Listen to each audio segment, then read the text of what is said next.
Nous, les humains, avons déclenché la 6e extinction de masse mondiale des espèces. Cela signifie que le taux d'extinction actuel est des centaines de fois, voire des milliers de fois, plus rapide que ce qu'il serait sans notre influence. Et lorsque nous perdons une espèce en voie d'extinction, nous la perdons pour toujours. Parallèlement aux extinctions, la perte de biodiversité se produit également à d'autres niveaux. Beaucoup d'espèces, auparavant communes, diminuent rapidement. Par exemple, chaque année, environ 1 demi-million d'oiseaux aquatiques meurent à cause des prises accidentelles des pêches en mer. Beaucoup de ces oiseaux sont des albatros et autres espèces à reproduction lente, de sorte que leur population ne se rétablisse pas facilement. De plus, la diversité des écosystèmes diminue. La perte mondiale de forêts se poursuit, même dans les zones les plus précieuses de la planète. Tout cela parce que nous avons d'autres valeurs que la conservation de la biodiversité. Nous valorisons la liberté de déplacement. Alors, en voyageant en avion autour du monde, nous participons au dérèglement climatique.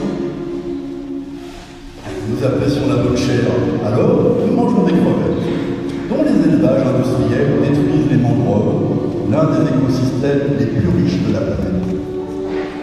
Nous valorisons l'argent, alors nous élisons des décideurs qui promettent des réductions d'impôts au lieu d'agir pour la conservation de la biodiversité.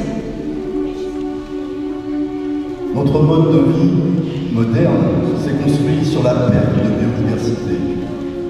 Nous pourrions par exemple réduire presque complètement la perte de biodiversité en arrêtant la consommation de viande tout en conservant une qualité de vie somme toute agréable. Mais cela nous semble être une décision trop extrême, qui exigerait tant de sacrifices. Oui, vraiment, la solution est entre nos mains. Bien entendu, les décideurs politiques et les dirigeants d'entreprises sont les premiers responsables. Ce sont eux qui ont le plus de pouvoir et donc les capacités pour agir avec le plus grand impact. Les entreprises internationales devraient cesser d'exploiter les ressources provenant de zones affectées par la perte de biodiversité. Les nations devraient faire pression en faveur de lois et d'accords internationaux interdisant l'exploitation des ressources et le commerce de produits néfastes pour l'environnement et la biodiversité, comme par exemple ceux du bois des forêts tropicales. L'écocide devrait être déclaré illégal. La perte de biodiversité, elle est aussi à nos portes, dans nos quartiers. Par exemple, en Suède, la superficie des pelouses urbaines a doublé au cours des 50 dernières années. En matière de biodiversité, la pelouse urbaine, c'est comme du vide, ce n'est guère mieux que du béton. Et pourtant, nous sortons les dents de plus en plus autour de nous. La qualité de vie dans les années 1970 avec moitié moins de pelouses urbaines était-elle moindre? Non, bien sûr. Et la biodiversité se portait beaucoup mieux. Oui, nous devons tout changer. Et en même temps, presque rien. Ce que je veux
besoin